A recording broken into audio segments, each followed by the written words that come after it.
प्रभु का पावन प्रभु का जागृत नाम।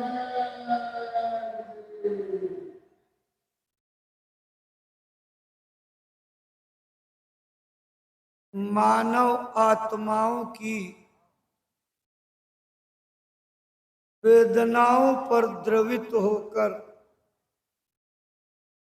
उनके उद्धार के लिए नर रूप में अवतरित परम पूज्य स्वामी जी महाराज के पावन चरण कमलों में अनंतो अनंत प्रणाम।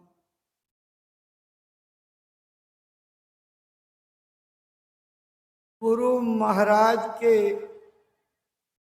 आध्यात्मिक और वैचारिक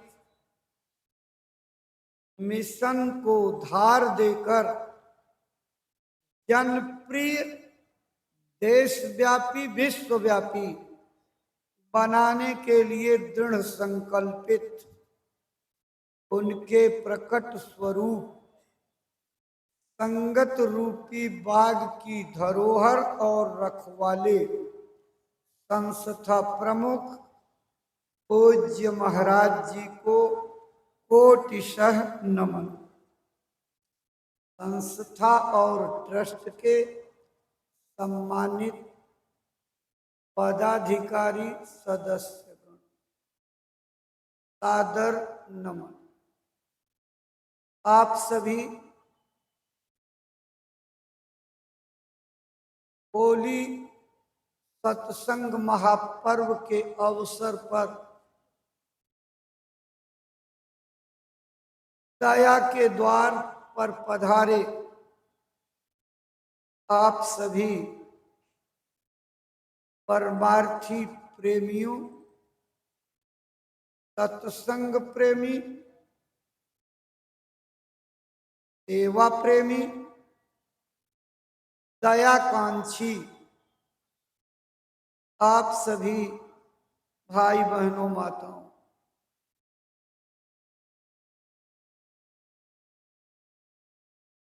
बच्चे बच्चियों, धर्म प्राण सज्जनों, सबको सादर हार्दिक जय गुरुदेव। प्रेमी भाई बहनों, आज 24 मार्च सन 2024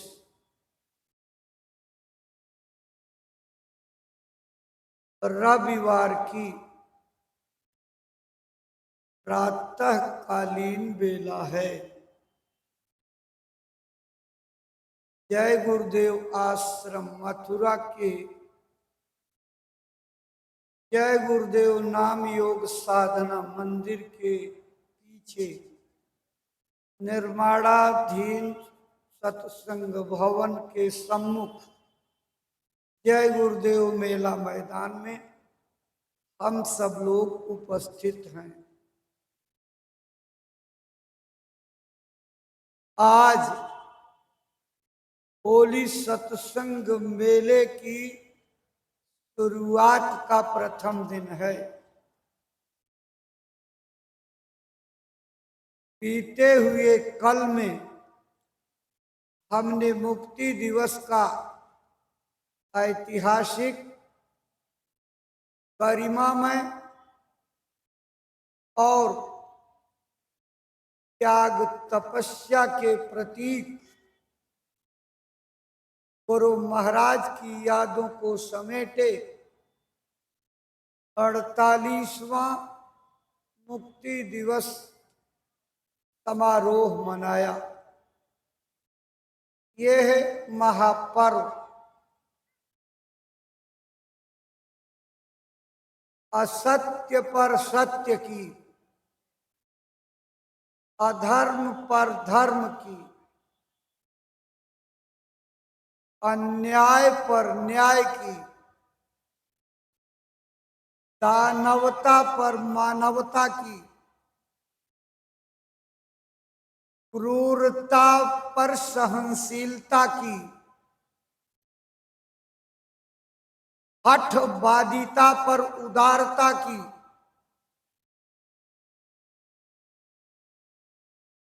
विजय का प्रतीक पर्व है।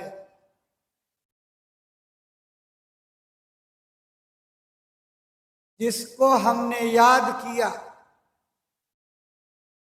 ओह महामानव इस धरती के मनुष्यों पर आने वाली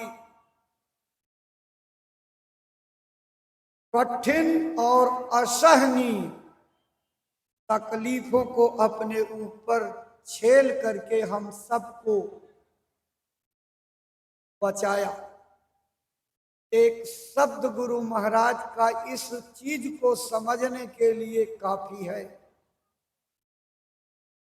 अगर मैं जेल न जाता तो तुम्हारे ऊपर इतनी बड़ी मुसीबत आती, तुम्हारे बर्दाश्त के बाहर थी, बर्दाश्त नहीं कर सकते थे। अगर मैं इन तकलीफों को अपने ऊपर लेकर के अंदर न जाता तो तुम्हारी हड्डी हड्डी काट दी जाती।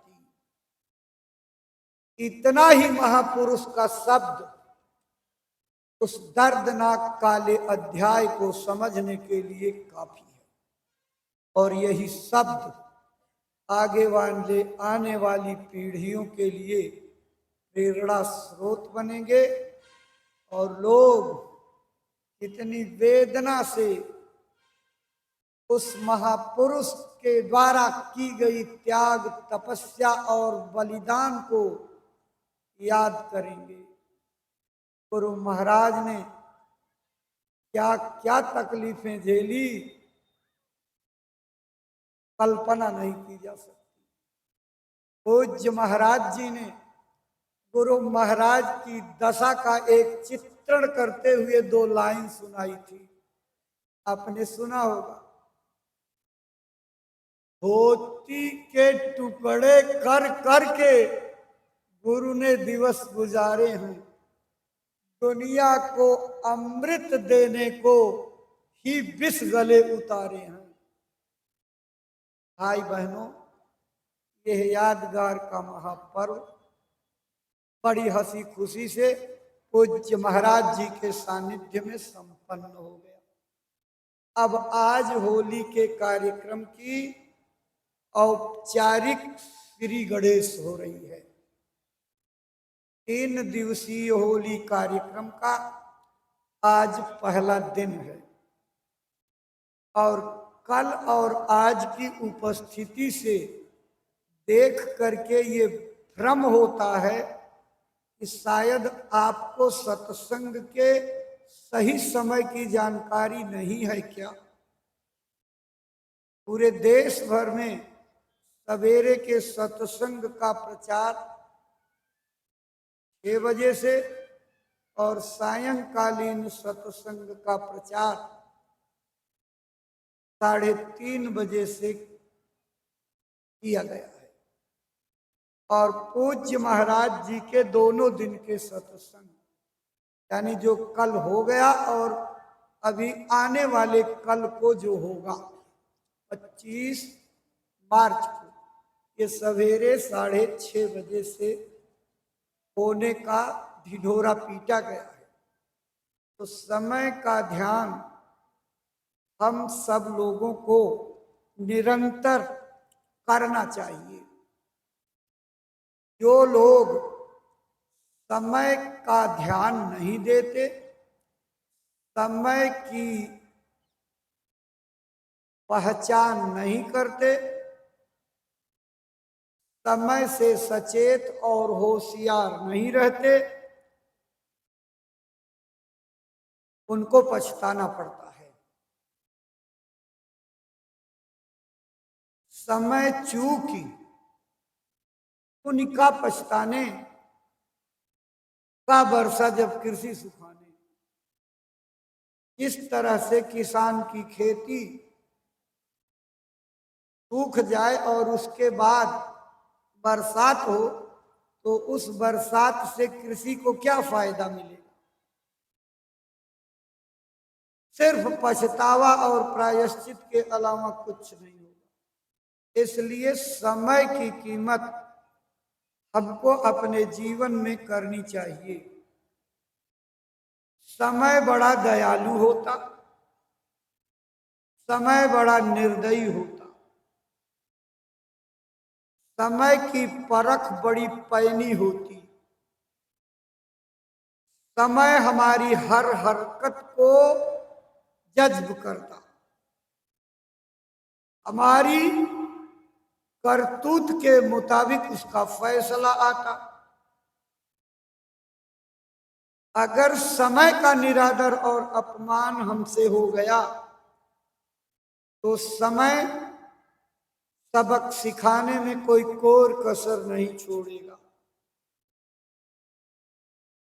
इसलिए अपने गुरु महाराज परम पूज्य बाबा जय गुरुदेव जी महाराज के जीवन से एक प्रेरणा लेने की जरूरत है।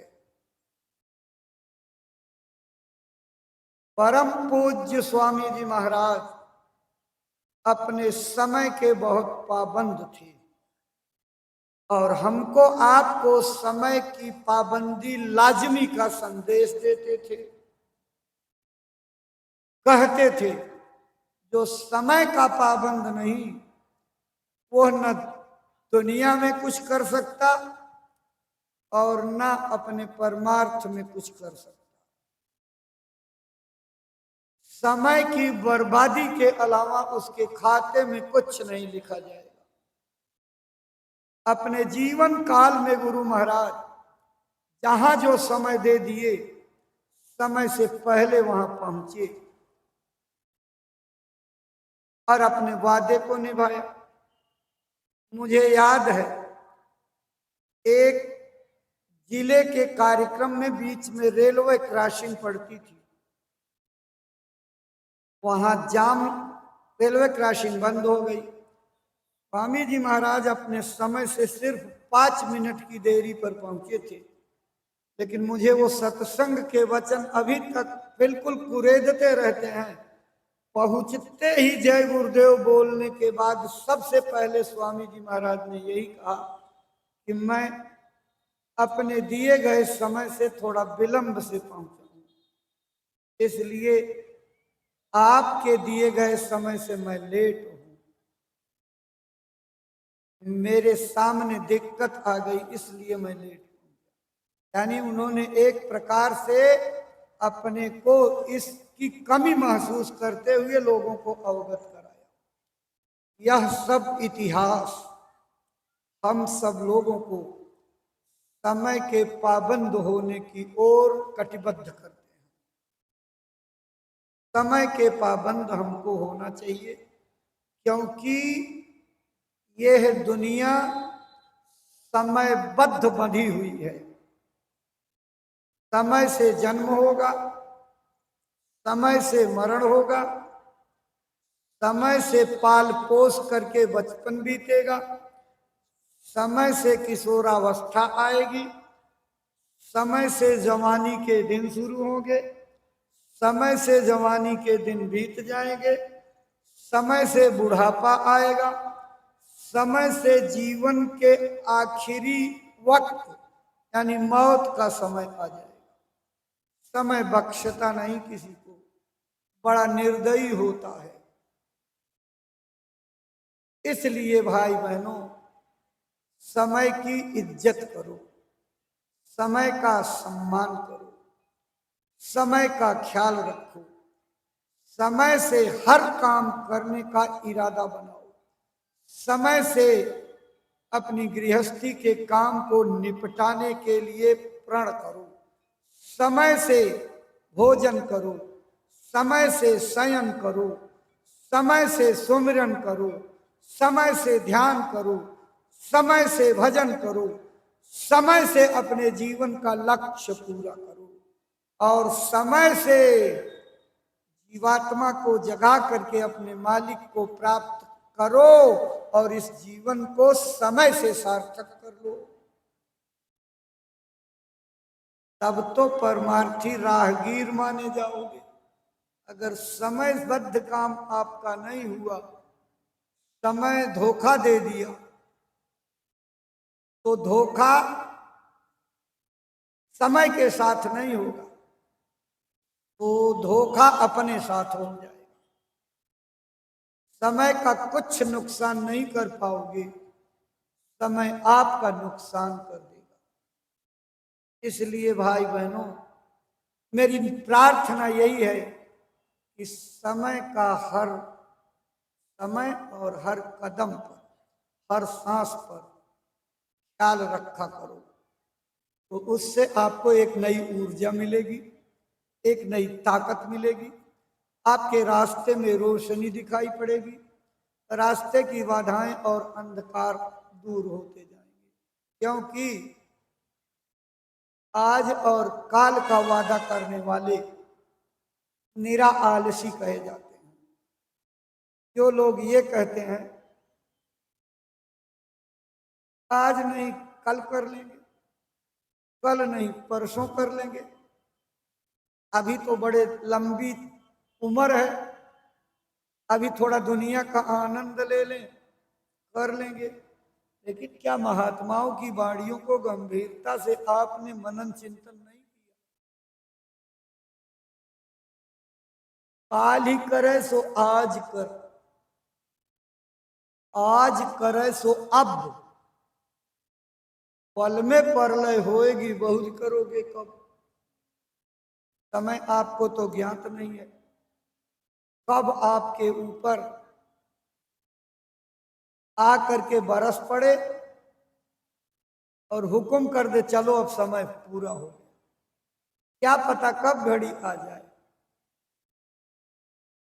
क्या सोचोगे, विचारोगे, क्या करोगे? ये अचानक में ही आती है, बता करके नहीं आती। बिरले साधक और सत्संगी गुरु के प्रेमी होते हैं जिनको पहले से मौत का संकेत आने लगता है। उनकी संख्या अंगुलियों पर गिनी जा सकती है, बाकी किसी को पता नहीं लगता कि मौत आने वाली है। वो भी समय से आएगी, समय से लेकर के चली जाएगी। समय से काम नहीं किया तो पछताना होगा। इसलिए समय का ख्याल रखा करिए। प्रेमी भाई बहनों, होली का ये कार्यक्रम है। वैसे तो होली की महिमा और होली के त्योहार के बारे में कल पूज्य महाराज जी के मुखारबिंद से सुना जाएगा तो वो ज्यादा आनंददायक होगा। ये 30 त्योहार क्यों रखे गए, कल महाराज जी बताएंगे। इसकी क्या महिमा है, होली कैसे होती है, असली और नकली होली में क्या फर्क होता है, इस त्योहार पर हमको क्या करना चाहिए, ये सब बातें कल पूज्य महाराज जी के मुखारबिंद से सुनी जाए।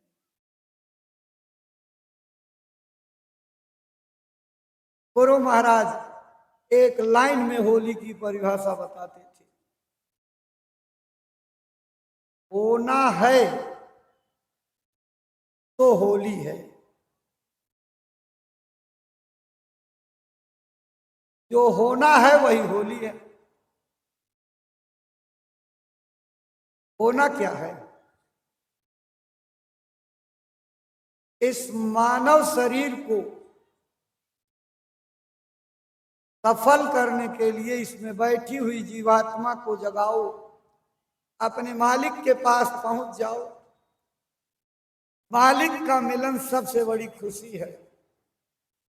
मालिक के मिलन पर इतनी अपार खुशी होती है, उसी का प्रतीक लोग यहाँ पर उतार करके रंग अबीर गुलाल लपेट करके, और अब विकसित भारत किस दिशा की ओर चला गया?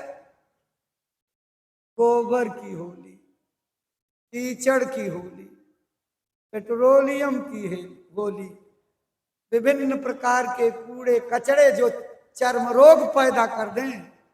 कि भारत के विकसित विज्ञान की ओर जाते हुए भविष्य की होली है, जो 90% लोगों को बीमार बना देती है। कितनी एलर्जी होती है इन रासायनिक पदार्थ मिले हुए रंग अबीर गुलालों में। ये परंपरा तो बिगाड़ दी लोगों ने। ऋषियों मुनियों की परंपरा कायम करते तो बीमार क्यों होते? शुरू शुरू में इस प्रतीकात्मक पर्व को महापुरुषों ने कचनार, गुड़हल, गुलाब, इसी तरह के रंगीन पुष्पों को सुखा करके उनको पीस करके पाउडर बनाते थे। कच्चे रंगों का प्रयोग करके होली खेलते थे, और एक बार दो बार की धुलाई में ये कच्चा रंग धुल करके कपड़े को साफ कर देता था। तब कपड़ों की इतनी भरमार नहीं थी, लोग केवल सामान्य कपड़े पहनते थे। मैंने तो वो वक्त अपनी आंखों से देखा है, शायद आपने भी देखा हो। गांव में एक दो आदमी के पास कुर्ते और धोती हुआ करते थे, बाकी सब अपने साधारण कपड़ों में रहते थे। जब किसी को किसी की रिश्तेदारी में जाता था तो वही उधार ला करके और जूता लाठी में टांग लेते थे और कुर्ता कंधे पर रख करके चले जाते थे। जैसे वो कॉलोनी दिखाई पड़ रही है, ऐसे जब रिश्तेदारी दिखाई पड़ती थी तो शौक से जूता पहन लेते थे और कुर्ता पहन करके ठाट बाट से रिश्तेदारी में जाते थे। ये समय था।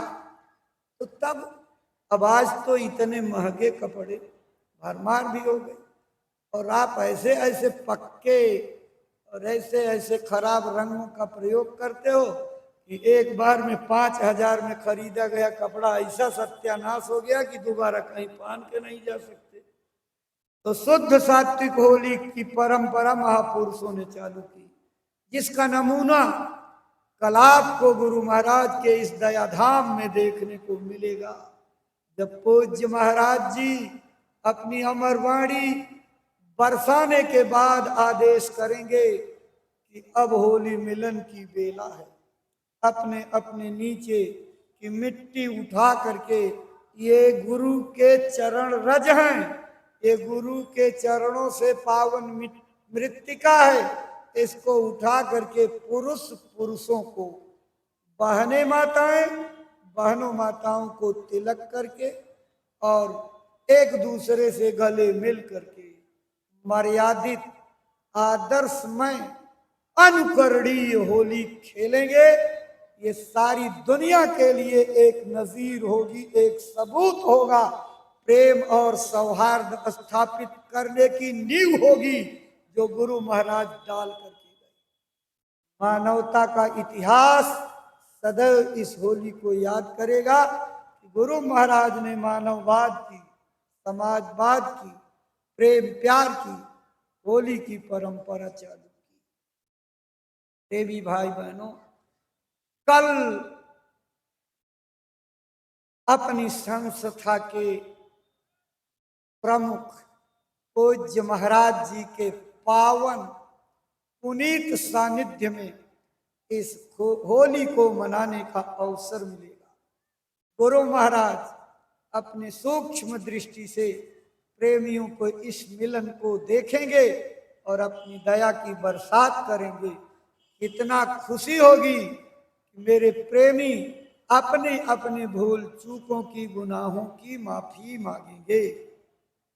लेकिन भाइयों, माफी का दिन कल आएगा, विचार आज आपको करना है। अगर पहले से विचार करके माफी मांगने की तैयारी नहीं करोगे तो गड़बड़ हो जाएगा, चूक हो जाएगी। केवल जबानी माफी मांगने से काम नहीं चलेगा, इसके असली अर्थ की ओर जाइए। गुनाहों की माफी का क्या मतलब है?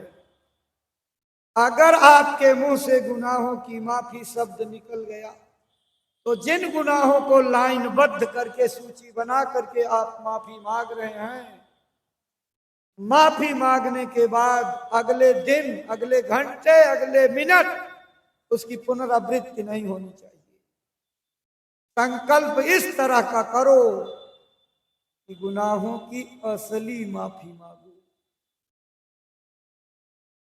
यह गुनाहों की माफी का दरबार है।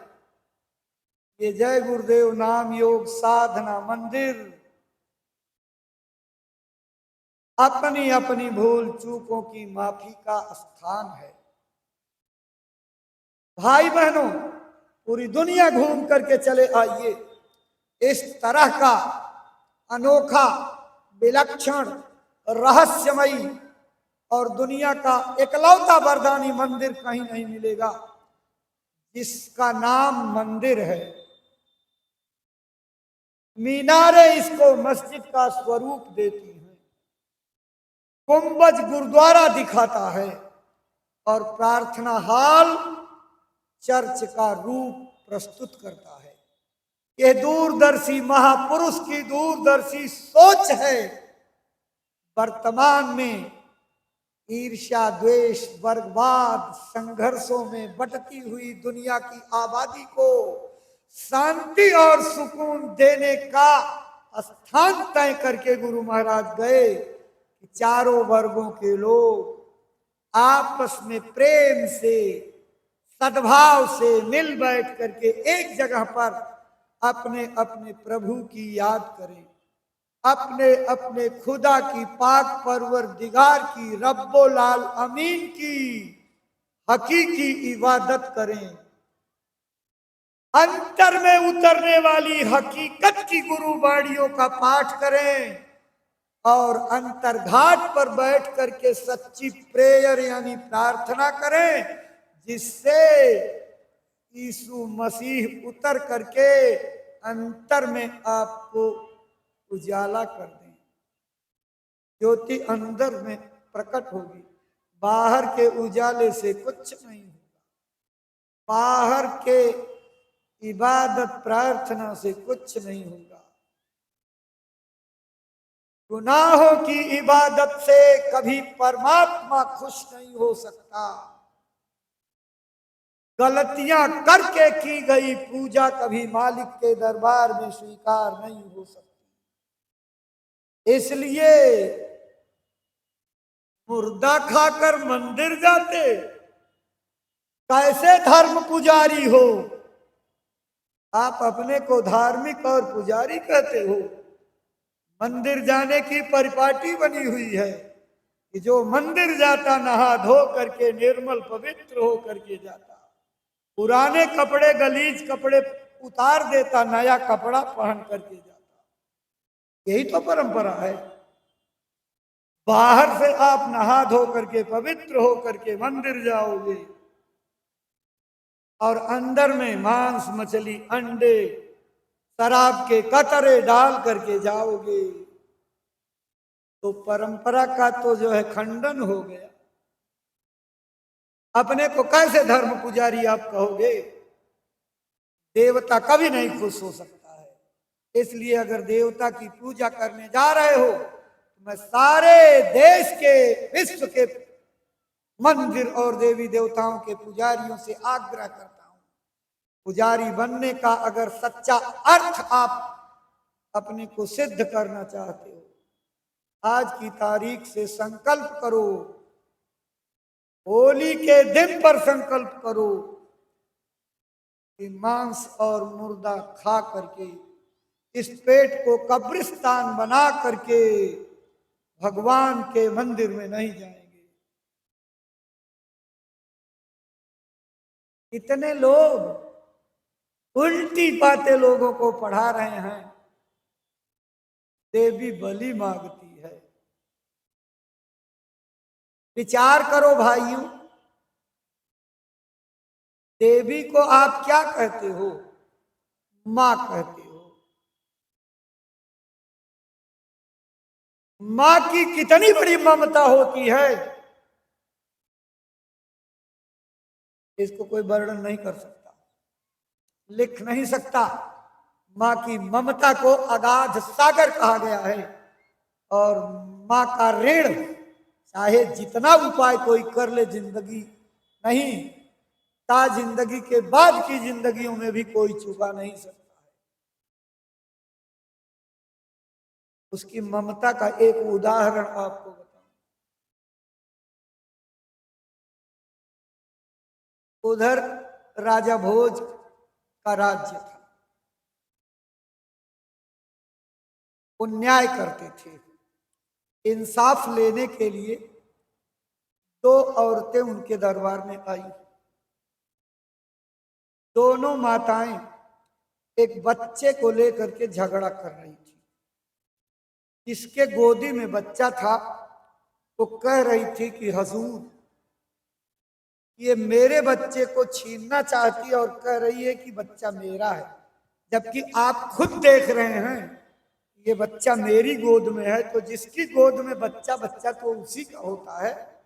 बताइए राजा साहब, मैं सही कह रही हूं कि नहीं? राजा साहब चुप।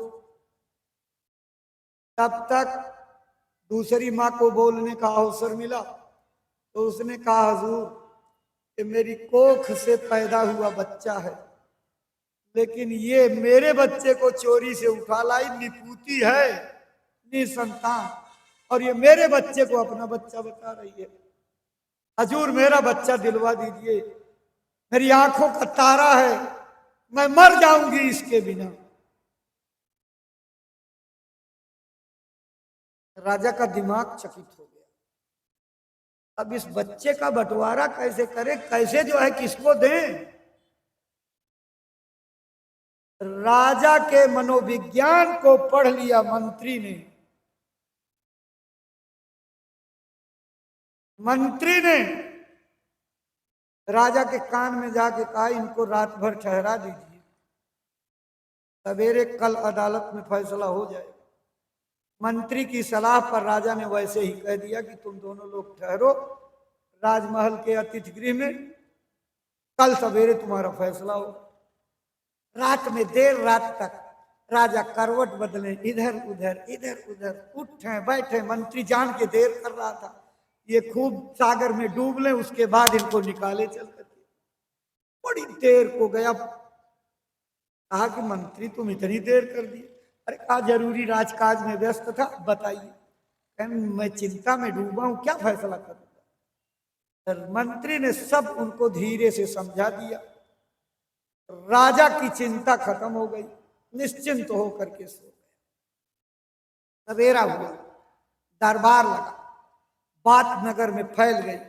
सब लोग इकट्ठे हुए देखने के लिए, देखो आज राजा भोज की काबिलियत क्या होती है, कैसे फैसला करते हैं। उन्होंने मंत्री की बताई हुई फार्मूले और सूत्र से दोनों माताओं को खड़ा कर दिया सामने। अदालत लग गई और राजा ने कहा, देखो मैं राजा हूं, राजा का धर्म न्याय करना होता है, ये राजा का धर्म बोलता है। अगर किसी वस्तु के लिए दो आदमी झगड़ा करें और उस पर उचित फैसला समझ में ना आवे तो उस वस्तु को आधे से काट करके दोनों को आधा आधा बांट देना चाहिए। ला मेरी तलवार। तुरंत तलवार लिया और कहा, लाओ बच्चे को। तो जिसकी गोद में बच्चा था उसने बढ़ा दिया आगे जो है। राजा ने जैसे तलवार उठाई उस बच्चे के दो टुकड़े करने के लिए, दूसरी मां का दिल कांप गया, थर थर थर थर कांपने लगी, उसका दिल जैसे बैठ गया।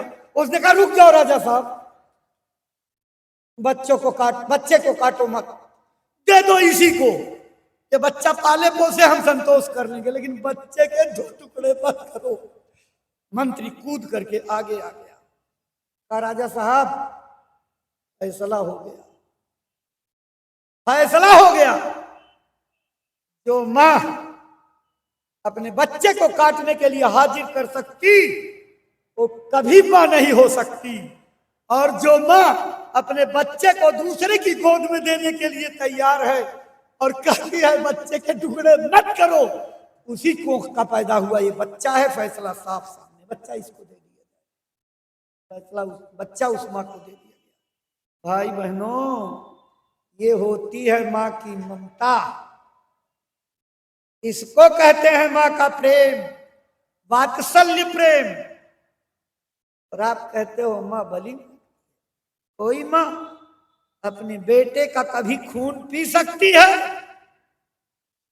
अगर मां खून पीती है तो मां नाम लेने लायक नहीं है, मां का दर्जा खत्म हो जाएगा। इसलिए इस पर विचार करो, देश प्रदेश और विदेश में रहने वाले लोगों। कोई देवी देवता बलि नहीं मांगता, ये तो हमने आपने बना रखी अपनी प्रथा। इन्हीं प्रथाओं के नाते आप निरंतर बर्बादी की ओर जा रहे हो।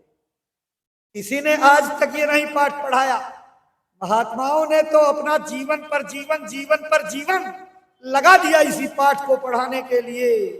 अहिंसा परमो धर्म का नारा वैदिक काल से लेकर के आज तक जो है बुलंद होता रहा, लेकिन केवल कहने के लिए। कितने रामायणी देश के अंदर हैं जो इस लाइनों को 24 घंटे ढोल मजीरा बजा करके कहते हैं, परम धर्म श्रुति विदित अहिंसा पर निंदा सम अघ्न गरीसा। ये लाइनें तो रोज पढ़ रहे हो, लेकिन लाइनों को पढ़ने के बाद भी काट करके खा रहे हो, काट करके रखे गए खरीद करके खा रहे हो। इस भगवान के बनाए चेतन मंदिर को मूर्ता घर बना रहे हो। कहां माफी होगी? जब इस देश को कर्मों का प्रधान देश बताया गया, इस देश में पूज्य महाराज जी बराबर याद कराते हैं कि राम और कृष्ण जैसी हस्तियां, अवतारी त्रिलोकीनाथ के अवतार कर्मों के लेन देन से नहीं बचे, तो आप कैसे बच पाओगे?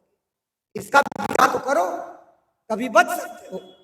राम का इतिहास बताते हैं कि बाली ने तीर मार करके बाली को तीर मार करके पेड़ की ओट से घायल किया। कृष्णावतार में वैसे ही बदला कृष्ण को देना पड़ा, सबको बदला देना पड़ता है। भाई बहनों, इस कर्म प्रधान देश में अहिंसा परमो धर्म का केवल नारा मत बुलंद करो।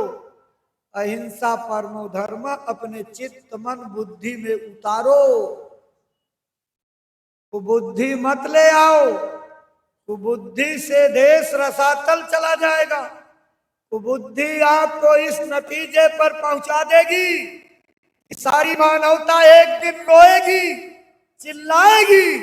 यही दर्दनाक आवाजें आपको तबाह कर देंगी जो वायुमंडल में गूंज रही है। जिन बकरियों के गर्दन काटे जाते हैं, जिन मुर्गियों की गर्दन मरोड़ी जाती है, जिनको उबलते हुए कड़ाह में डाल करके आप जिंदा उबाल देते हो अपनी जीभ के स्वाद के लिए, इसी तरह उबाले जाओगे, इसी तरह काटे जाओगे। कुदरत फैसला करती है। कर्म प्रधान विश्व रचि राखा, जो जस करे सो तस फल चाखा। महात्मा तो दयालु होते हैं, वो बचाना चाहते हैं, वो चाहते हैं कि अहिंसा का अक्षरशः पालन करो। ना आप किसी जीव को जीने का अधिकार छीनो, ना किसी की गर्दन पर छुरियां चलाओ, ना किसी के गर्दन को मरोड़ करके और उसकी खाल को निकाल करके फेंक दो और टांग करके बेचो दुकानों पर। एक हत्या में 8 प्रकार के जो है हत्यारे होते हैं, जो किसी जानवर को पाल करके बेच देता है, जो खरीद करके ले जाता, कसाई को देता, काटने वाला कसाई, इशारा करने वाला व्यक्ति, खाने वाला, इस प्रकार से 8 लोग हत्या के समान भागीदार होते हैं। लेकिन कसाई से घृणा क्यों है? क्योंकि वो हत्या करता है और बाकी कर्म का भोग 8 लोगों को बराबर बराबर भोगना पड़ता है। बड़ी विचित्र दुनिया है। गोस्वामी जी ने एक लाइन में इस विज्ञान को बड़े मार्मिक तरीके से बताया है। और करे अपराध को और पाव फल भोग, अति विचित्र भगवंत गति को जग जाने जो। कर्मों का विज्ञान, उसकी गति इतनी बारीक, इतनी पेचीदगी भरी है कि कोई इसको बुद्धि से समझ नहीं सकता है। करेगा कोई, भरेगा दूसरा। करें कल्लू मल्लू, मार खाए जमाल खा। करता कोई, भरता कोई। इसलिए प्रेमी भाई बहनों, कर्मों के विज्ञान को समझना बड़ा मुश्किल है। इससे बचना है तो सिर्फ एक रास्ता है, महापुरुषों की शिक्षा का ग्रहण कर लो। मैं आज होली के पर्व पर ये अपनी मार्मिक वेदना व्यक्त करता हूं। अगर इस देश का कल्याण चाहते हो, अपनी अपनी आल औलाद बाल बच्चों का कल्याण चाहते हो, इस देश समाज मानवता को डूबने से बचाना चाहते हो, तो महात्माओं की शिक्षा को ग्रहण करके अपने ऊपर उतार लो, आचरण में ले आओ। अब वो वक्त बहुत दूर चला गया जब लोग दूसरों को तो अच्छी बात सिखाते और खुद उससे अनुकरण से दूर रहते। वो वक्त बड़ा दूर चला गया। उपदेशों की संस्कृति का जमाना अब नहीं रहा। आचरण की सभ्यता अपनाने का खरा समय आ गया है। इसलिए पर उपदेश कुशल बहुतेरे वाली बात दूर हो गई। अपने ऊपर भी कुछ लागू करिए, तब रास्ता आगे साफ होगा। पर उपदेश कुशल बहुतेरे का एक उदाहरण पहले भी हम आपको सुना चुके हैं, लेकिन कुछ नए लोग आए हैं तो इनको भी समझ में आ जाए कि पर उपदेश कुशल बहुतेरे क्या होता है। गुरु महाराज सुनाया करते थे, उन्हीं की सुनाई हुई बात है। एक पंडित जी रोज कथा सुनाने जाते थे। कथा के पास रोज सीधा पिसान यानी दिया हुआ दान दक्षिणा लेकर के आते थे। पंडितानी बना करके खिलाती थी। आराम से जिंदगी चल रही थी। पंडित जी अपनी कथा की रोज तारीफ करें कि आज इतने लोग आए, आज इतने लोग आए, आज ऐसा लोग सुने मेरी कथा को कि आंखों से आंसू बरस पड़े लोगों को। पंडितानी सुनती रही। एक दिन जब उसका दिल भर गया सुनते सुनते, कहा पंडित जी रोज आप अपनी कथा का बखान करते हो, हमको कभी मौका नहीं दिया सुनने का। एक दिन हम भी चलें, देखें आपकी कथा कैसे होती है। पंडित जी ने कहा चल रही भाग्यमान, चल चल तू भी चल आज जो है। ले गए पंडितानी को एक किनारे पर। जब लोगों ने सुना कि पंडितानी आई है तो सम्मान के साथ उनको बैठाया और कथा शुरू हुई। कथा में रोज विषय तो बदलते ही रहते हैं। उस दिन का विषय तामस पर था जो है। तो पंडित जी ने तामस विज्ञान को बताते बताते ये बता डाला कि ये लहसुन और प्याज तामसी भोजन है। इसके खाने से चित्त चंचल होता है, इंद्रियों में बौखलाहट हो जाती है, संयम और ब्रह्मचर्य के लिए ये घातक है और ईश्वर की आराधना में ये बड़ी बाधा उत्पन्न करता है। पंडितानी ने सुन लिया, दिमाग में बैठा लिया। आ गई घर में जितना लहसुन प्याज था उठा करके को कटोरी में ले जा करके थाली से और घूरे पर डाल आई और बिना लहसुन प्याज के आज भोजन बना दिया। रोज किया गया। पंडित जी बैठ गए और जब पंडित जी खाने लगे, क्या रे भाग्यमान, आज तू क्या कथा सुन करके आई, आज तेरे भोजन का रस ही गायब हो गया। कथा सुन के आई थी तो आज और रसीला भोजन बनना चाहिए था, लेकिन आज तो कथा सुन के आने पर तेरा भोजन नीरस हो गया, वजह क्या है? तो कहा पंडित जी, आप ही ने तो कथा में सुनाया कि लहसुन प्याज तामसी भोजन होता है, इसको खाने से संयम ब्रह्मचर्य भगवान की आराधना में बाधा पड़ती है। पंडित जी ने माथा ठोक लिया, आजारी भाग्यवान, चौकी वाली बात और तूने ला करके चौके में पहुंचा दिया। चौकी की बात यहां पहुंचा दिया, चौकी की बात चौकी तक रहने देते। कहने का मतलब कि दूसरे को तो उपदेश दिया जाए और अपने जो है उसी तरह से अपना आचरण व्यवहार न सुधारा जाए तो इस उपदेश का एक नए पैसे असर किसी पर नहीं पड़ेगा। गुरु महाराज यही चाहते थे। आज स्वामी जी महाराज इस संगत रूपी बगिया की बागडोर पूज्य महाराज जी के हाथों में थमा गए। उनके अंदर भी वही भावना है जो गुरु महाराज की थी कि लोग अपने में बदलाव, अपने आचरण व्यवहार को परमार्थी बनाइए। हर एक सत्संगी को अपनी रोज निरख परख करनी चाहिए कि हमसे कोई ऐसी गलती आचरण तो नहीं हो रहा है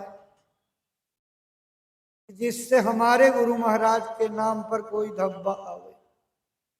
आपकी अपनी कोई पहचान नहीं, हमारी अपनी कोई पहचान नहीं।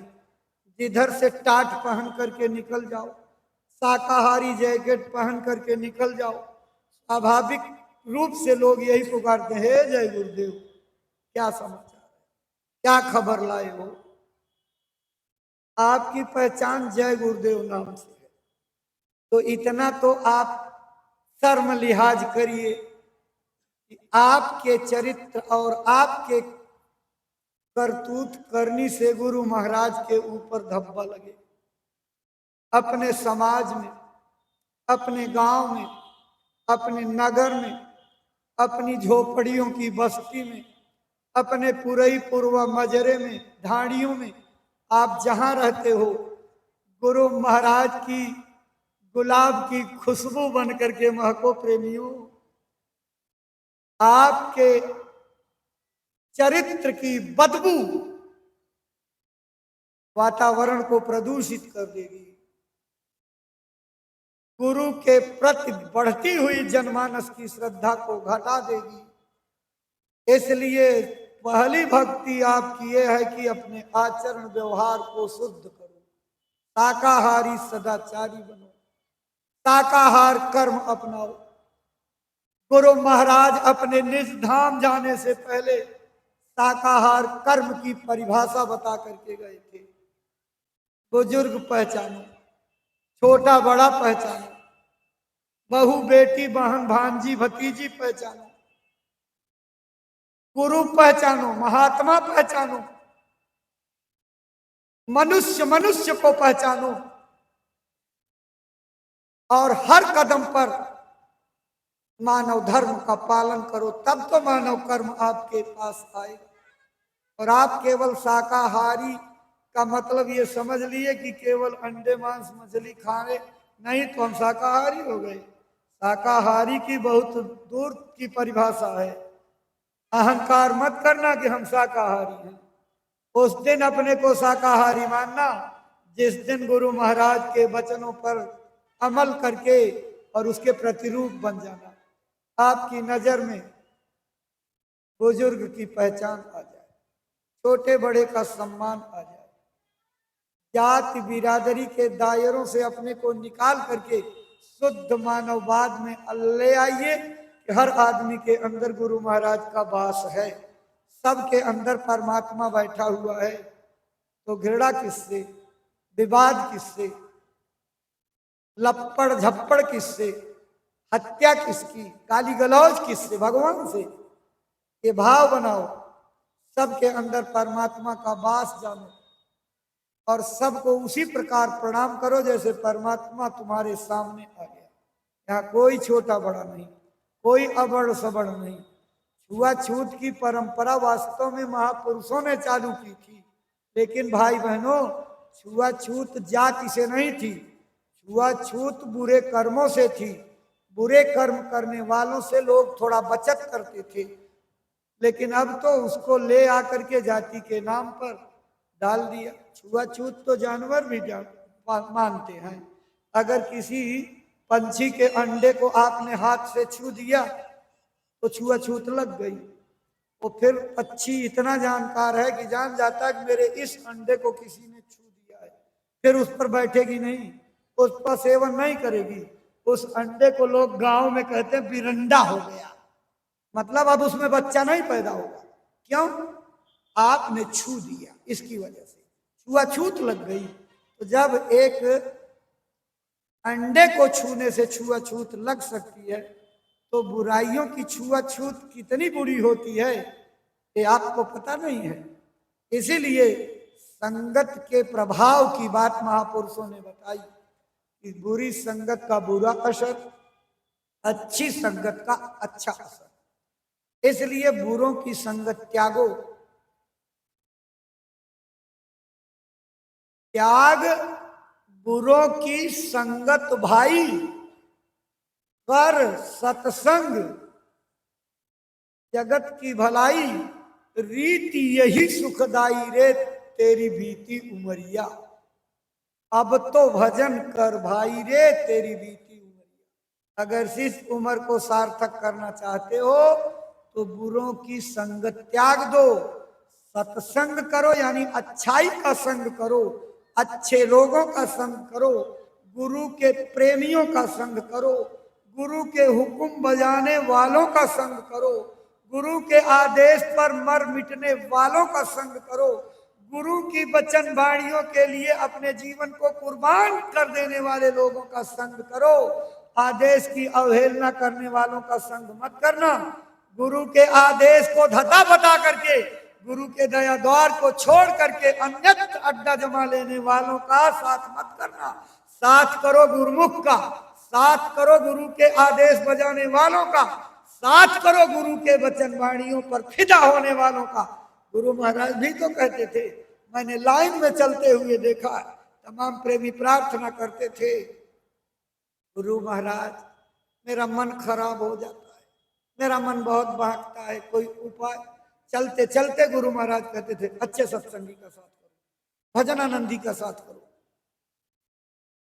अच्छे साधु का साथ करो। क्यों कहते थे?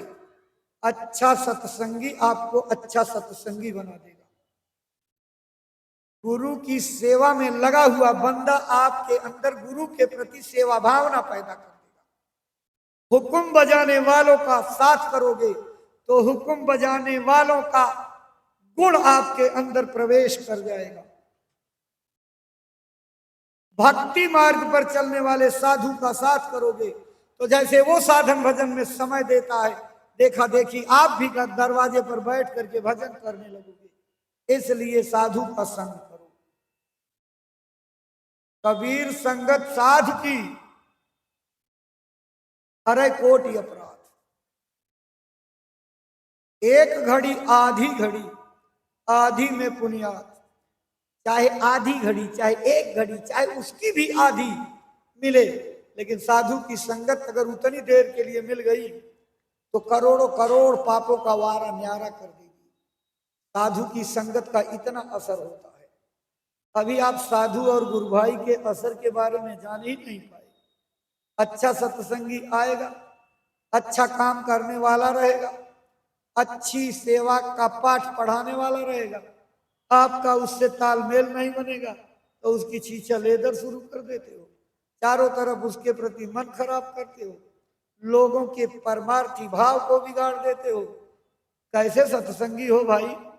अपने को गुरु भाई कहते हो, पीठ पर सत्संगी का बोर्ड लगा लिया है, नाम आपने अपना नामदानी लिखा लिया और काम आपका संसारियों से भी बदतर हो गया।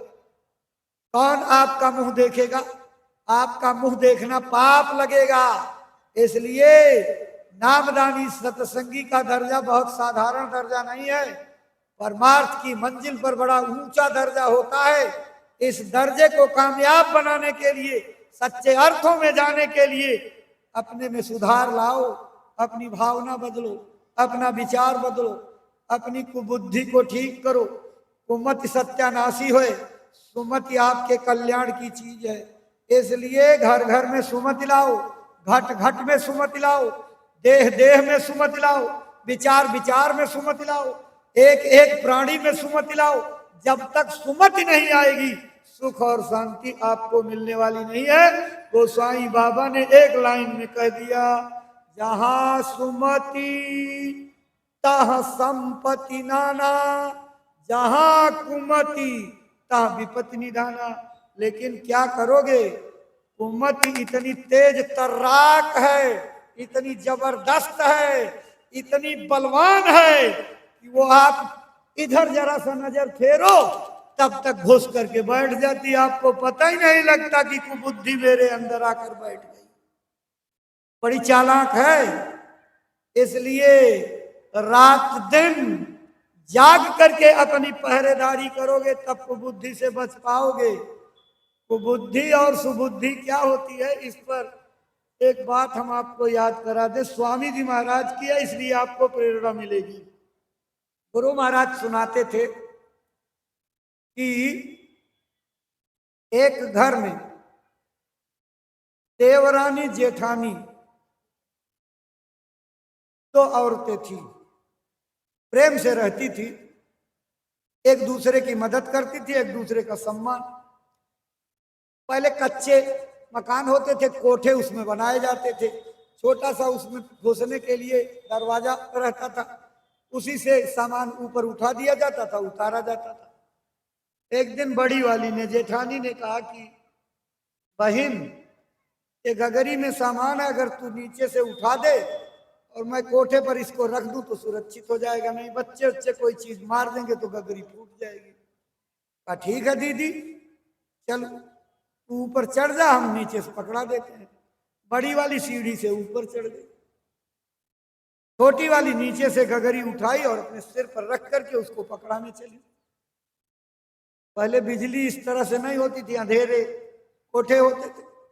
अंधेरे में उस देवरानी की गगरी कोठे की दीवार से हल्का सा टकराई तो उसे लगा कि दीदी ने पकड़ लिया है और पूरा निश्चिंत हो गई और गगरी को छोड़ करके अलग हट गई। जैसे अलग हटी, अब बड़ी वाली तो अभी पकड़ नहीं पाई, जिसके हटते ही गगरी नीचे आ करके धड़ाम से गिरी और फूट करके फाक हो गई और उसका सब सामान जमीन पर बिखर गया। अब दोनों हैरान सन। तो छोटी वाली ने अपनी गलती मानते हुए कहा, दीदी मेरी गलती हो गई, मुझसे भूल हो गई, मैं सही तरीके से गगरी तुमको नहीं पकड़ा पाई, इसलिए ये नुकसान हो गया। बड़ी वाली ऊपर से कहती है, नहीं पगली, तेरी गलती थोड़ी है, तू तो सही तरीके से पकड़ा रही थी, लेकिन मैं ही नहीं समझ पाई, पकड़ नहीं पाई, तो गलती तो मेरी है, तेरी कुछ नहीं है। गुरु महाराज ने कहा, इसी का नाम सुमति है। दोनों ने अपनी गलती मान ली, दोनों ने एक दूसरे का इज्जत और सम्मान कर दिया, दोनों के दिल में एक दूसरे के प्रति जगह बन गई और दोनों के प्रेम में कोई खटाश नहीं आई और घर में इसी तरह से संपत्ति संपन्नता आती है। अगर सुमति उस घर में ना होती तो छोटी वाली कहती कि तू ऊपर चढ़ी थी, तुमने पकड़ा नहीं, तेरी गलती है, और ऊपर वाली कहती कि तुमसे नहीं पकड़ाते बना, गलती तेरी। फिर गाली गलौज और महाभारत और 2 दिन तक रोटी चूल्हे पर बनी रखी रहती, दाल भात बासी हो जाता, मुंह के अंदर नहीं जाती, इतना महाभारत। ये कुबुद्धि का नतीजा होता। लेकिन सुमति ने घर को तबाह होने से बचा दिया। इसी सुमति को लाने की जरूरत है। अगर सुमति लाओ तो देश को स्वर्ग बनने में कोई देर नहीं लगेगी। कैसे? इसमें बहुत सी माताएं बैठी हुई हैं, माता शब्द के नाते मैं उनको नमन करता हूं, लेकिन एक बड़ी बारीक चतुराई इनके अंदर जो बैठी है मैं उजागर करना चाहता हूं। देखो ममता का फेर बदल कैसे होता है।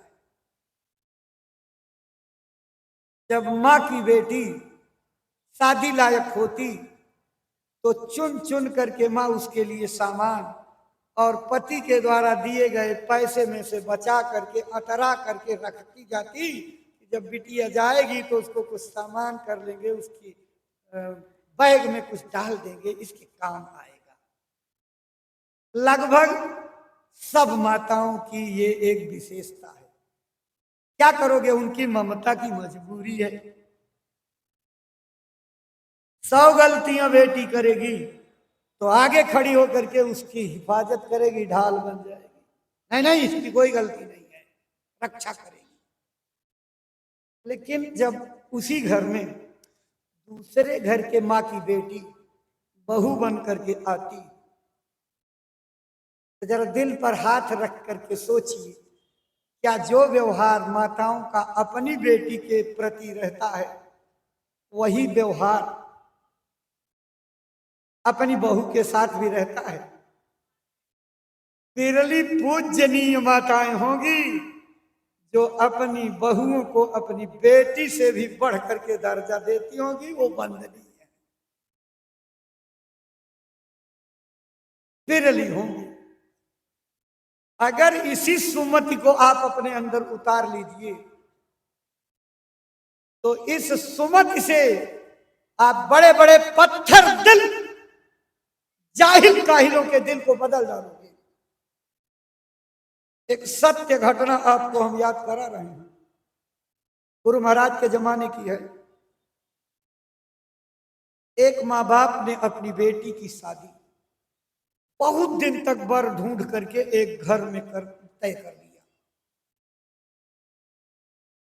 जब शादी तय हो गई, सब बात पक्की हो गई, कुल रिश्तेदारी में खबर हो गई, तो किसी ने दूर से आकर के खबर दी कि भाई साहब आपने अपनी बेटी की शादी जहां तय की है उसकी सास बड़ी झगड़ालू है, बड़ी लड़ाका है, बड़ी गाली गलौज करती है।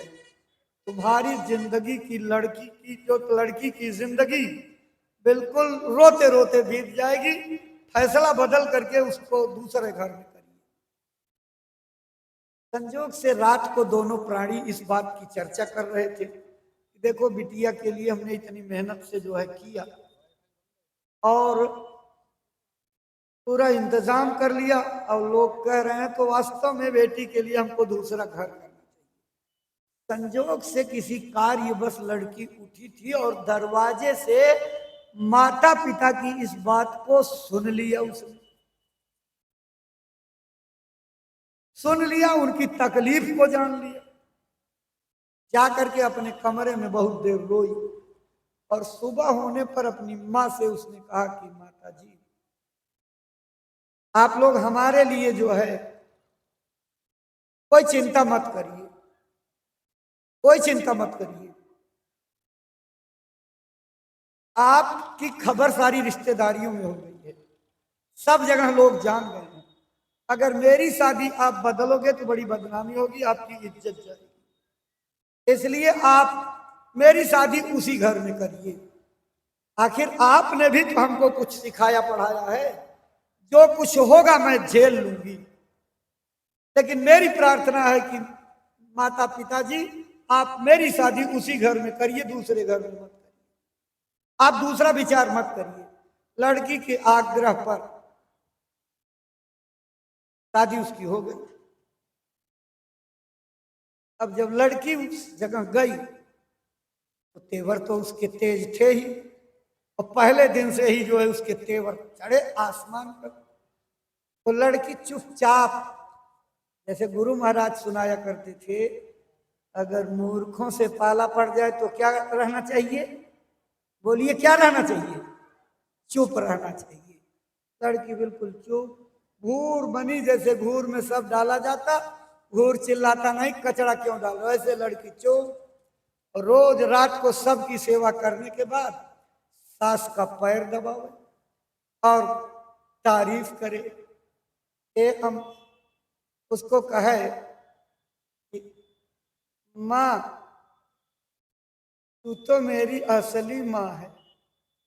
वो माँ तो मेरी जन्म देने वाली नकली माँ थी, केवल जन्म देने भर के लिए मेरी साथी थी। बाकी तो जीवन आपके अधीन है। मेरी जिंदगी को सजाने संवारने वाली, मुझे उभारने वाली माँ तो तुम ही हो। माँ, तेरी सेवा से मुझे बड़ी खुशी होती है और तू अपनी दया मेरे ऊपर कर। लगभग 1 महीने गुजरे होंगे।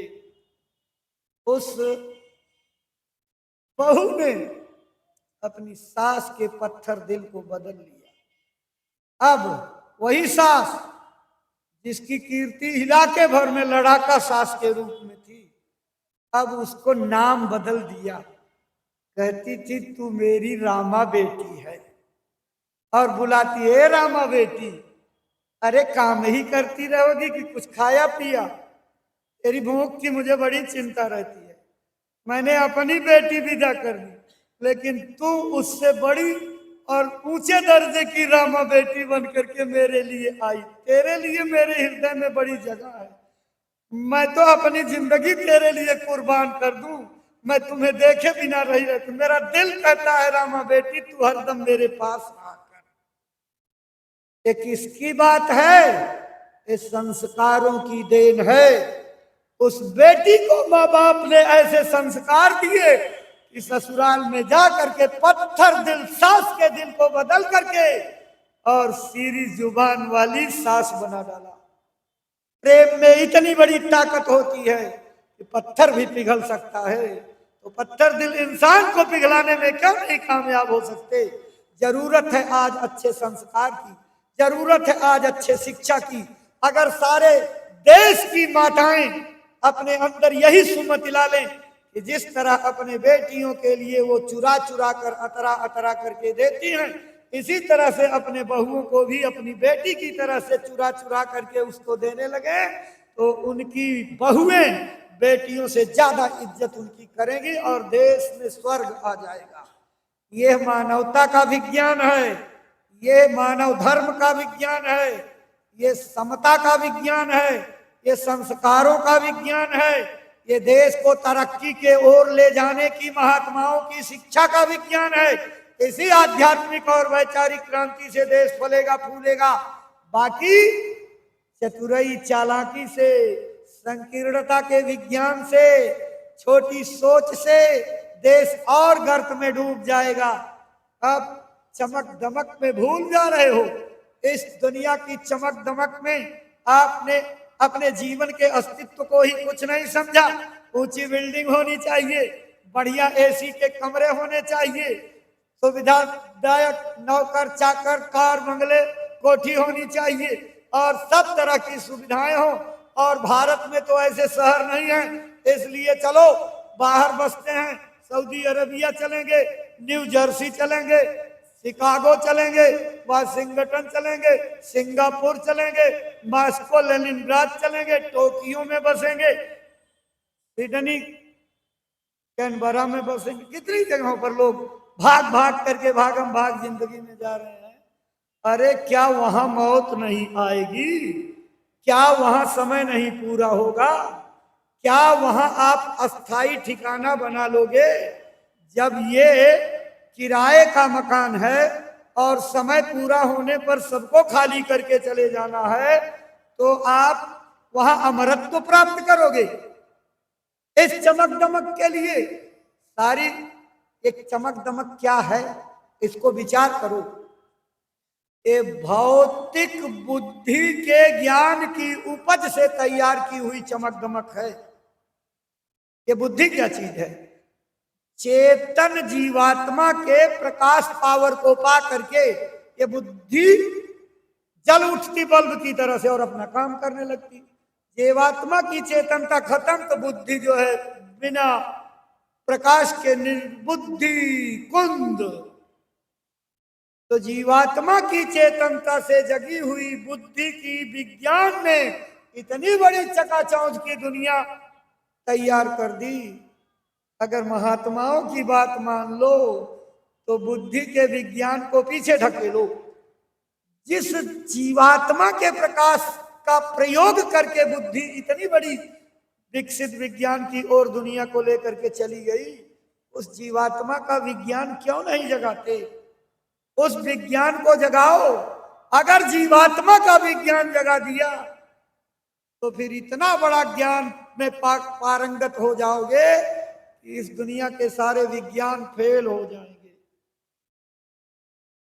ऊंचे विज्ञान की ओर चलो, असली विज्ञान की ओर चलो, जिस विज्ञान में कोई नकारात्मक विध्वंसात्मक निगेटिव डिस्ट्रक्टिव पावर नहीं है, उस विज्ञान की ओर चलो। ये विज्ञान तो सत्यानाश की ओर लेकर के जाएगा। एटम बम, नाइट्रोजन बम, हीलियम बम, कार्बन बम, बैक्टीरिया बम और तमाम प्रकार के नए नए बने हुए हैं। ये फूटेंगे तो ये तो धरती की मानवता को लेकर के चले जाएंगे। ये दुनिया बारूद के ढेर पर बैठी हुई है, ना जाने कब बारूद दगे और सारी मानवता जो है एकदम से खत्म हो जाए। गुरु महाराज कहते थे महाभारत की लड़ाई महीनों, तो राम रावण की लड़ाई महीनों भर चली, महाभारत की लड़ाई 18 दिन चली, और जो आगे मानवता को लेकर के डूब जाने वाली लड़ाई होगी वो 18 पल की होगी। 18 पल की, यानी उसमें 18 सेकंड भी नहीं लगेंगे। 18 सेकंड में ये दुनिया नाभिकीय अस्त्रों के ढेर पर बैठी हुई है, फूटेंगे और फूट करके इतना बड़ा तापमान इस धरती पर बढ़ जाएगा कि 10-10 करोड़ डिग्री सेल्सियस तक तापमान बनेगा। लोग ऐसे खड़े खड़े राख हो जाएंगे, जैसे पानी के तवे पर आप गर्म हो और एक बूंद पानी डालिए तो डालते ही छन करके उड़ जाता, ऐसे ही मानवता राख हो जाएगी। अभी आपने क्या देखा है? कर्मों का विज्ञान इतना आपके ऊपर कहर बरपाने वाला है। गुरु महाराज 70-71 में प्रार्थना मंच से गाते थे और गांव गांव प्रेमी गाए हुए हैं। इसमें बहुत से प्रेमी अभी विद्यमान हैं जिन्होंने ये प्रार्थना गाई थी, दिल में हमारे दर्द है तुम्हारा, सुने तो जाओ संदेश हमारा। हमने तुम्हारे लिए पर्चे छपाए, गली गली में खूब, मैंने तुम्हारे लिए जल से रचाए, गली गली में खूब पर्चे बटाए। तुम न मानो तो दुर्भाग्य तुम्हारा, सुने तो जाओ संदेश हमारा। आगे की लाइनों में क्या कहा था गुरु महाराज ने?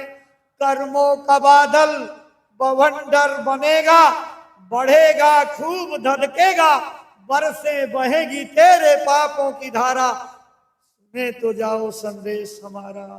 हे भाई बहनों, उन्होंने कहा था प्रजा बहुत मरेगी जग में, लाशें पड़ी सड़ेगी घर घर में, उठाने वाले मिलेंगे ने यार जमाना बदलेगा, कहें जय गुरुदेव पुकार जमाना बदलेगा। ऐ भाई बहनों, लाशों पे लाशों का होगा नजारा, सुने तो जाओ संदेश हमारा। गुरु महाराज ने उस वक्त का वर्णन किया था कि जब गांव में लोग 50 आदमी को फूंक करके लौटेंगे, 100 लोग मरे पड़े रहेंगे, उनको लेकर के जाएंगे, फिर आएंगे 200 लोग मरे पड़े रहेंगे। फूंकते फूंकते आदमी थक जाएगा, रात दिन कितना भूख प्यास भी लगेगी कि रात दिन फूंकता रहेगा। आदमी उन लाशों को देख करके छर करके मर जाएगा, डर करके मर जाएगा, दम तोड़ देगा। सारी दुनिया में इतनी लाशें हो जाएगी, इतनी बदबू फैलेगी कि उस बदबू से जिंदा लोग मर जाएंगे, यहाँ तक कि पेड़ पौधे सब खत्म हो जाएंगे। आपकी रक्षा कौन करेगा उस विपत्ति में? ये आपके कर्मों की वजह से आएगी। वो दिन आपको देखने पड़ेंगे। इसलिए महात्मा बड़े दयालु होते हैं, वो चाहते हैं कि गांव गांव तक मेरे संदेश को जल्दी जल्दी पहुंचाओ, मेरी आवाज घर घर तक पहुंचा दो। वहां तक आवाज पहुंच जाएगी, कोई आदमी ये कहने वाला ना मिले मुझे बाबा जी का संदेश मिला होता तो मैं अपने जीवन को बदल करके सुधार लेता, शाकाहारी नशा मुक्त हो जाता, धर्म का झंडा उठा करके प्रचार करता, भगवान के भजन का रास्ता लेकर के भजन कर लेता और विपत्ति से बच जाता। ये बात किसी को कहने का मौका ना मिले। इसलिए भाई बहनों, हमारी आपकी ये सबसे बड़ी जिम्मेदारी है कि लोगों को बचाने के लिए परोपकार की भावना से इस काम को करिए। गुरु महाराज का आदेश है, मेरे इस शाकाहार प्रचार को करते रहना। इसी से देश दुनिया में भारी परिवर्तन और तुम्हारी आत्मा का कल्याण हो जाएगा। इतना बड़ा वरदान इस शाकाहार प्रचार के साथ जुड़ा हुआ, आप उसको छोटा मोटा समझते हो। इतनी बड़ी सिद्धि कि आप अपने साथ में लेकर के हीरा जवाहरात जो है चल रहे हो, और दरवाजे दरवाजे पर कुत्ते की तरह फिर फिर करके भीख मांग रहे हो। सारे आनंद का खजाना, सारी दुनिया की दौलत, सारा विज्ञान आपके इसी दोनों आंखों के पीछे जो है भरा पड़ा है। आप उधर जाते ही नहीं। जाने वाला ले चलना चाहता है तो आप उसको राजनीतिक बता देते हो। आप उनको जो है और किन्हीं शब्दों से संबोधित कर देते हो, उनका विरोध करते हो, उनके प्रेमियों के साथ लड़ाई झगड़े करते हो। लेकिन प्रेमियों, संघर्षों का ही इतिहास बना करता है। इसी तरह का संघर्ष झेल करके जो प्रेमी गुरु की कीर्ति स्थापित कर देते हैं, वही इतिहास पुरुष बन जाते हैं। प्रेमियों, संघर्ष से घबराना मत। ये गुरु की आज्ञा पालन की कसौटी है। जिस तरह से जौहरी अपने सोने को आग की भट्टी में जला करके तपा करके खड़ा करता है, ऐसे गुरु अपने बंदों को इस दुनिया के संघर्ष की भट्टी में उतार करके आग में तपाते हैं और तपा करके खड़ा करते हैं। गुरु की दया कृपा से उनकी भट्टी में काया कसौटी दुख झेल करके जो प्रेमी खरे उतर जाते हैं, वो सदा कामयाब होते हैं। किसी दुनिया के किसी दरवाजे पर वो फेल नहीं होते हैं। इसलिए मेरे प्यारे भाइयों, काया कसौटी में भागना मत। जरा सा स्वार्थ दिखाई पड़े तो गुरु पर अविश्वास मत करना। अविश्वास की बहुत बड़ी सजा मिल जाती है और परमार्थ का सत्यानाश हो जाता है। भाई बहनों, इसलिए मेरा कहने का तात्पर्य यह है कि गुरु पर अविश्वास मत करो, अविश्वास मत करना। गुरु पूर्ण परमात्मा है, गुरु समर्थ सत्पुरुष हैं, गुरु स्वयं अनामी महाप्रभु हैं। वो तो मानव खोल आपको पहचानने के लिए, विश्वास करने के लिए धारण कर रखा है। अंतर की ताकत वहां से मिली हुई है। जब सत्संग करने मंच पर बैठते हैं, यहाँ बैठ करके सत्संग नहीं सुनाते, उसी अनामी पुरुष के तख्ते पर बैठ करके, आसन पर विराज करके। इसीलिए महापुरुषों के सत्संग करते समय उनकी आंखों में मिलाना, उस अनामी महाप्रभु के दर्शन का फल मिलता है। सत्संग में कभी पीछे अगल बगल नहीं बैठना चाहिए, महापुरुषों की आंख के आगे बैठना चाहिए, जहां से वो पूरा दृष्टिगोचर हो। और सच्चे परमार्थी प्रेमी तो आगे बैठने की कभी जिद ही नहीं करते हैं, वो बिल्कुल दूर बैठते हैं। क्योंकि महापुरुष जब वहां बैठते हैं तो उनकी नजर जब लगती है तो सबसे पहले दया की किरण वहां जाती है, और वहां से सिमटते सिमटते सिमटते सिमटते सिमटते सिमटते सिमटते सिमटते सबसे आखिरी दौर में यहाँ आती है। ये बड़ी भूल है हमारी आपकी। हम आगे बैठेंगे तो ज्यादा दया मिलेगी, बहुत गलत फहमी है। जो दूर बैठ करके एकाग्र चित्त हो करके बिना किसी बाधा और चिंता के आंखों में आंख गड़ा करके महापुरुष का सत्संग सुनते हैं, उनके ऊपर दया की बौछार ही नहीं, बरसात हो जाती है। इसलिए असली सत्संग के श्रोता बनिए, असली सत्संग के श्रोता। देखो भाई बहनों, गुरु महाराज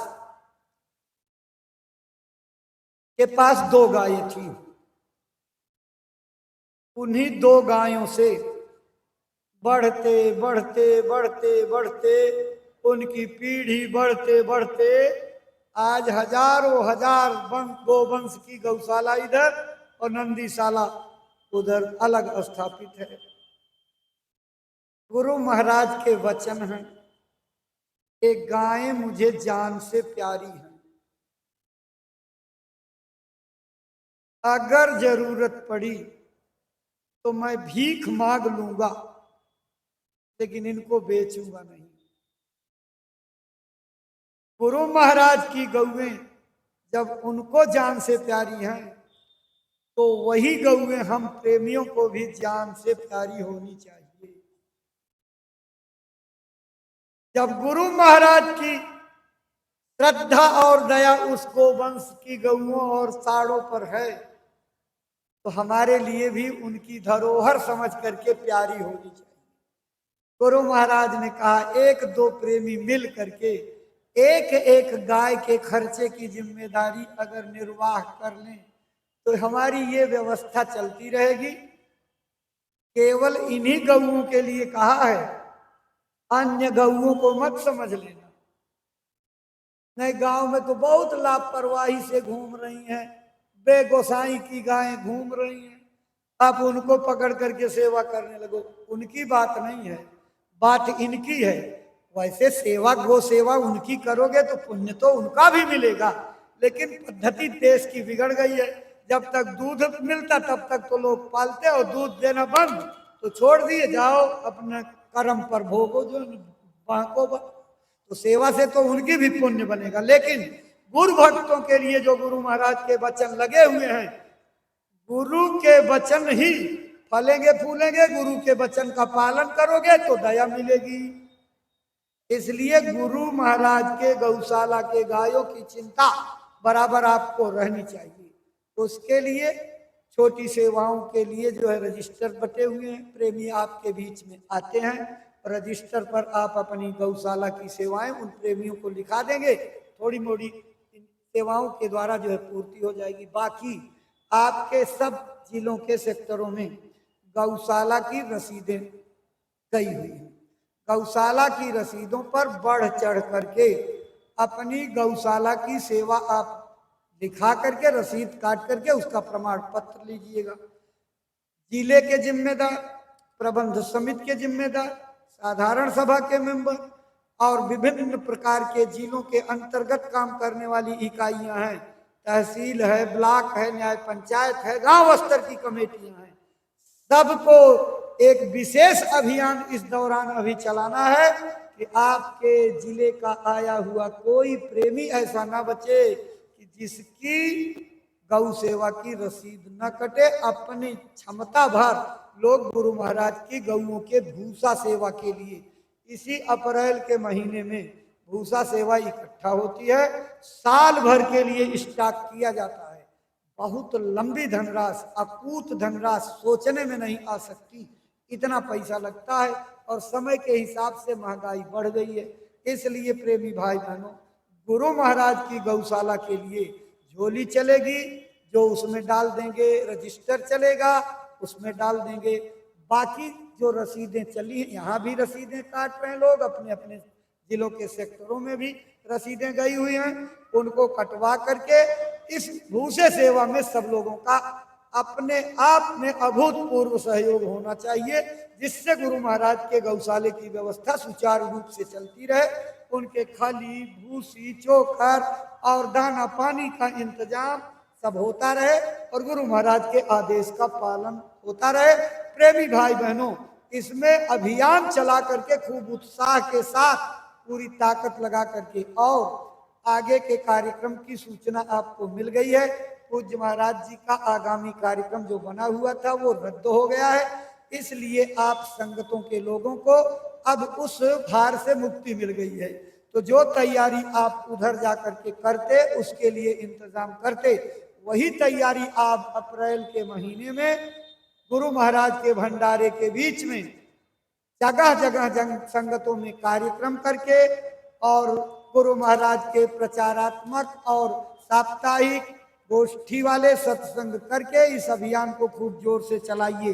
और अपने अपने जिलों में एक बात का अभियान आप पीछे छोड़ दिए हो, जो गोलक रखने वाली सेवा लगाई गई थी, वो गोलक आप उतनी सक्रियता में नहीं चला रहे हो। एक भी नामदानी जिले का बचना नहीं चाहिए जिसके घर गोलक न रखी हो।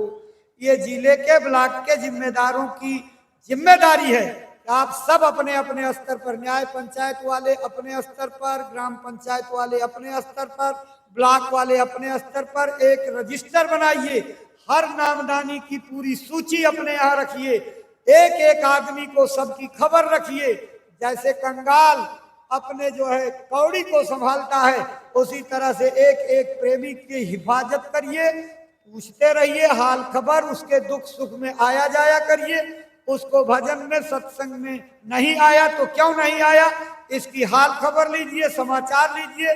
कोई दुख पड़ गया तो उसके हमदर्द बन करके रिश्तेदार की तरह उसके दुख सुख में साथी बनिए, उसकी परिस्थितियों में और मथुरा लाने में उसकी कोई कमी कमजोरी है, अभाव है तो उसकी पूर्ति करके पहुंचाइए।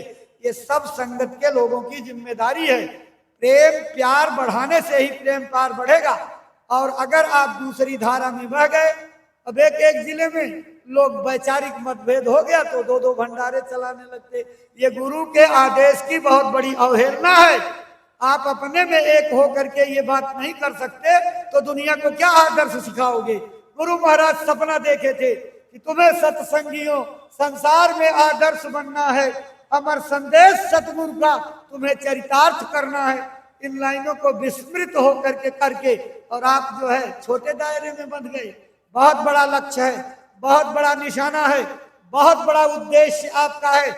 इन छोटे छोटे दायरों में अपने उद्देश्य को आप लोप कर दोगे तो जैसे प्रकाश जीवात्मा का इन इंद्रियों के दरवाजे पर और भोग विलासों में लोप हो गया और अंधेरे में जीवात्मा भटक गई, इसी तरह से आप छोटे छोटे दायरों में अपने बड़े उद्देश्य की रोशनी को लोप कर दोगे, अंधेरे में गुम हो जाओगे और आपका परमार्थ छूट जाएगा, आपका परमार्थ खत्म हो जाएगा, गुरु का प्रेम चला जाएगा, समर्पण के भाव चले जाएंगे, लगन और श्रद्धा टूट जाएगी, गुरु से संबंध नहीं रहेगा, शंका करने लगोगे, सत्संग में आना जाना बंद हो जाएगा, भजन का दरवाजा छूट जाएगा और तबाही के दरवाजे पर आप जाकर के गिर पड़ोगे।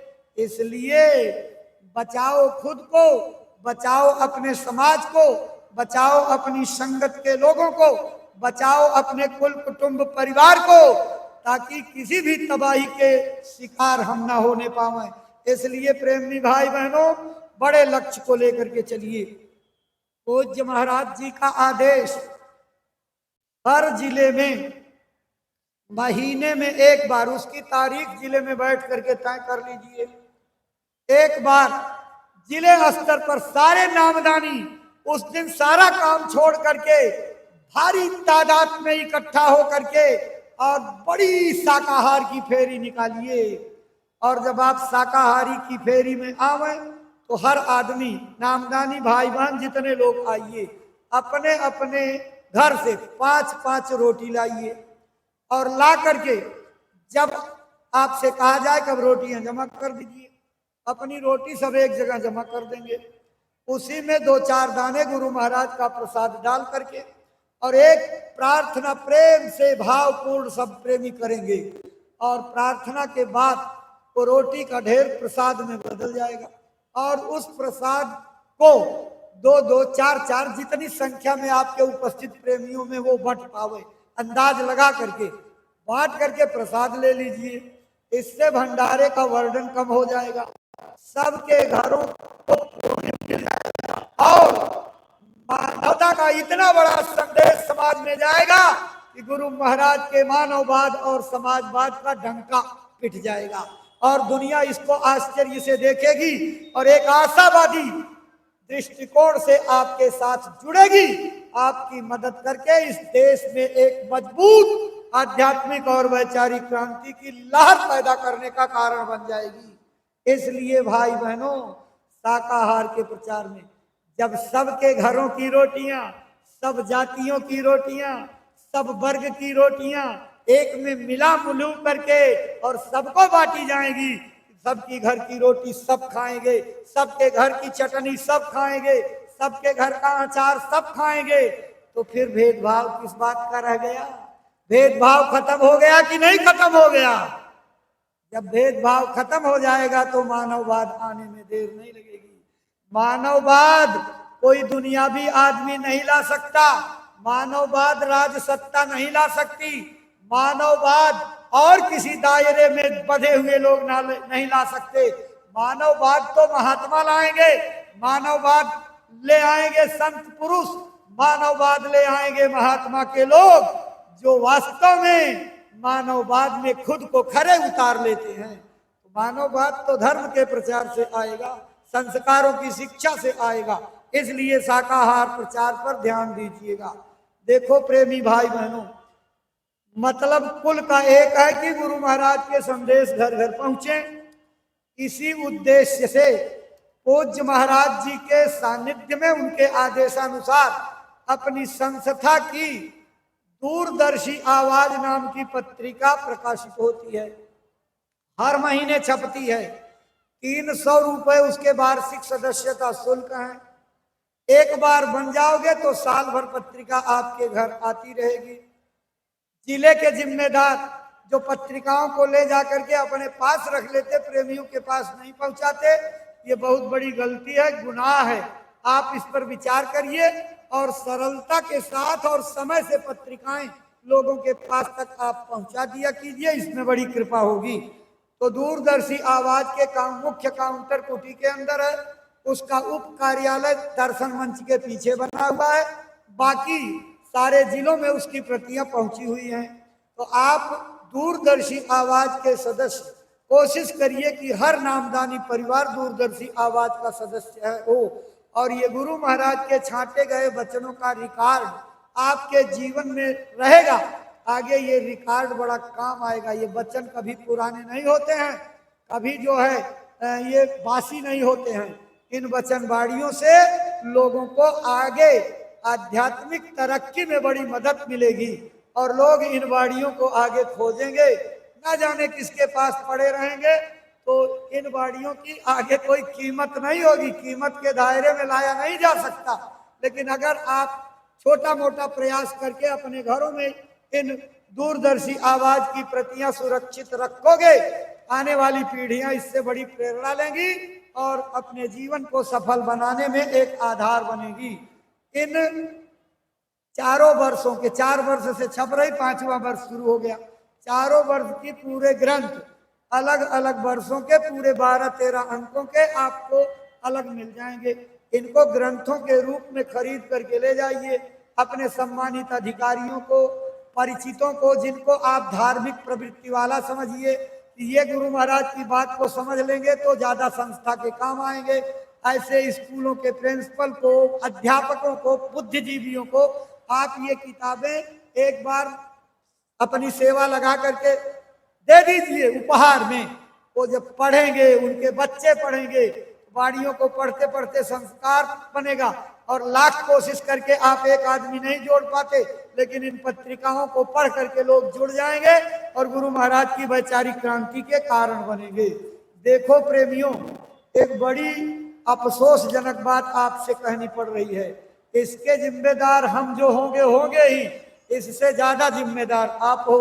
मैं 3-4 सालों से लगातार इस बात का डंका पीट रहा हूं कि जिले के जिम्मेदार अपने अपने जिलों में सुरक्षा की पुख्ता जो है इंतजाम करें। 10, 20, 50 लोगों की टोली 2-2 घंटे के लिए आप पूरे झंडा लाठी ले करके अपने छावनी बना करके चारों तरफ पहरा देते रहें, घूमते रहें, जय गुरुदेव नारा लगाते रहें, रात और दिन पहरा दीजिए। और अपने जिले के लोगों को आप अपनी तरफ से जितने लोगों को ले आइए, थोड़ा खर्चा करके सबके परिचय पत्र बनाइए, बैच लगाइए, आपके बैच की अलग पहचान रहे, ताकि लोगों को पता लगे कि ये मेरे जिले का आदमी है। अगर उस बैच के अलावा कोई आदमी अपरिचित आपके जिले के कैंप में जाता है तो सुरक्षा के लोग तुरंत उसको निकाल करके बाहर करें। आप सुरक्षा का कोई इंतजाम नहीं करते। आपके इसी सरलता और लापरवाही का फायदा उठा करके आप तो समझते हो यहाँ सतयुग का वातावरण है, यहाँ हमारा कोई सामान नहीं उठाएगा, सबको भाव भक्ति वाला समझ लेते हो। इस मेले में ना जाने कौन किस प्रकार के आदमी आते हैं और आपके कैंपों में घुस गए, बैग उठा लिया, मोबाइल उठा लिया, थैला उठा लिया, अटैची उठा ली, आपके लाखों लाख के सामान चले जा रहे हैं। ये बड़े शर्म की बात है। जिला अध्यक्षों की ये जिम्मेदारी है, अपने अपने भंडारों को लाने वालों की ये जिम्मेदारी है कि अपनी सुरक्षा की पुख्ता टीम बनाओ, एकदम अपने जिले के इलाके को छावनी बना दो। प्रेमियों, इसका पुख्ता इंतजाम करो, नहीं तो बड़ा नुकसान आप उठाओगे। पूरे जिले को छावनी बना करके और सुरक्षा की पहरेदारी करवाइए। आपके जिले में कोई अपरिचित व्यक्ति घुसना नहीं चाहिए। इस प्रकार की प्रशासनिक व्यवस्था आपकी रहे कि ताकि जो है आपके यहाँ परिंदा भी पर ना मार सके, तब आपके इंतजाम को अच्छा माना जाएगा। इसलिए हमारी ये अरे भैया अभी उठ गए, अभी पूरी बात ही नहीं हुई, उठ खड़े हुए। अरे मेरी प्रार्थना बैठे रही, मैं तो नहीं भागा, आप भाग खड़े हुए। अरे हमारे भी तो वैसे ही दर्द होता होगा जैसे आपको हो रहा है, हमारा भी मन वैसे जैसे आप उब रहे हो। मत बैठ जाओ, अभी बैठ जाओ।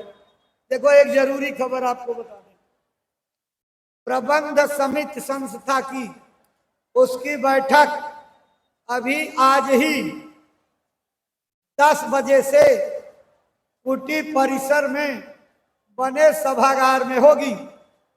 उसमें प्रबंध समिति के सभी पदाधिकारी, सदस्यगण आवश्यक रूप से भाग लेंगे। जो भी प्रबंध समिति के पदाधिकारी सदस्यगण हैं वो आवश्यक रूप से इस बैठक में भाग लेंगे।